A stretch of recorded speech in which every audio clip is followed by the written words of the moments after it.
Hi, my name is Dave Persons, and I'm pastor of the Wayside Presbyterian Church here in Hamburg, New York.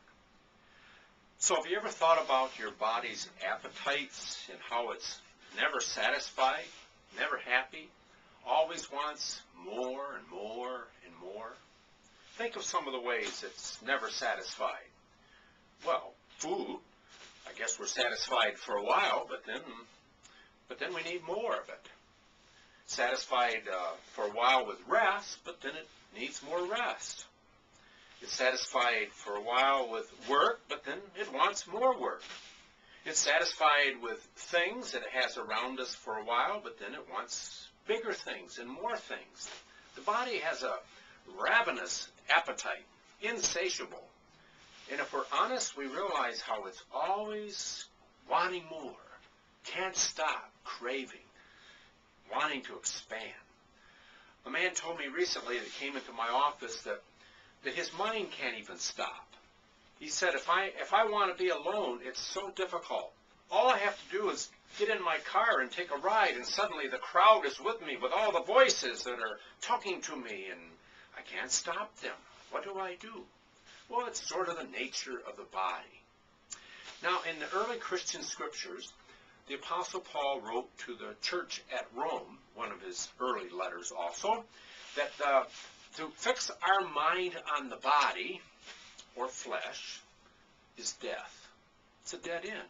But to set our mind on spirit, which is non-body, non-temporal, eternal, is life. What does that mean?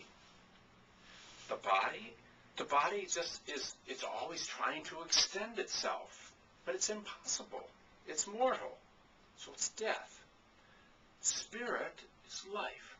Further, he goes on to tell them in that same chapter 8 that we are not in the body. We're not in the flesh, but we're in the Spirit, since the Spirit of God dwells in us. What awakening. I was in India many years ago, and a student asked the teacher, well, what do you see when you open your eyes and look around in the world? And he said, without stopping, I see death. It's all mortal. It's all ephemeral. It's all an illusion. Einstein himself proved that such things as time and space are just relative. That time and the past and the future and the present can all be one, can be over. He said that when we open our eyes and look at the world, all we see is an optical delusion of that which is reality. So that's what Paul was saying.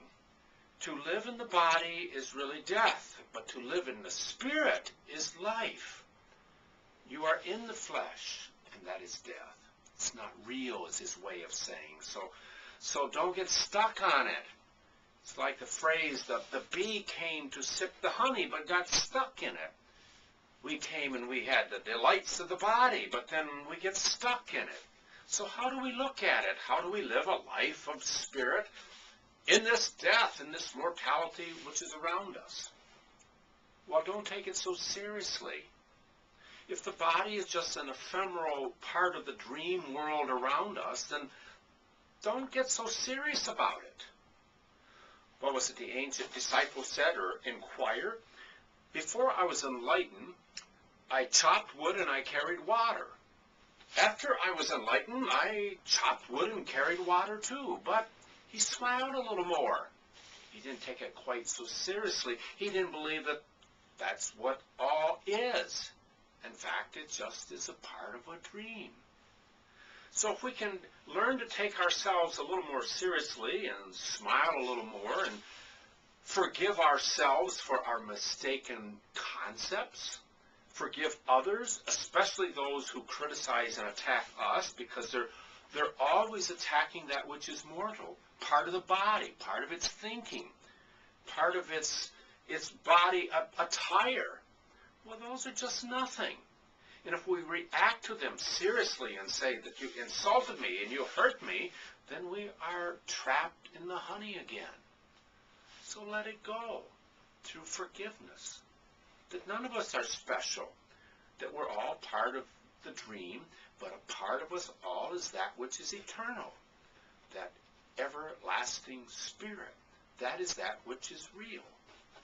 Now, the other way that many religions respond to the body is by simply saying, well, it's bad. It has to be chastised. It's evil. It's what pulls me down. Why, some of the early writers, like Paul himself, they almost bragged about the suffering they put their body through so that somehow they became more holy. Later on in the century, tradition goes that the Apostle Peter was going to be martyred for his following other than the emperor of Rome. So they were going to crucify him, but he said, oh, I can't die crucified like Jesus. I can't suffer like that. I'm not worthy. I wanted to be crucified upside down, and they obliged him. A century later, the teacher Ignatius, he thought that the more he suffered, that somehow he was closer to realization of his spiritual divinity. And so when he got in trouble with the law, and they're going to crucify him, he said, oh no, I can't even come close to the sufferings of Jesus. Feed me to the lions. And they did. But it has no bearing at all on our quality of life and spirit, whether we suffer or not. In fact, the ego, that part that identifies with the body, would rather that we suffer and die to really awaken to that which is happiness and joy and peace. So don't take yourself so seriously. That's what spirit, living in spirit, really means. It means that we become awakened to our spirit indwelling us and realizing that our body is just a part of a passing dream.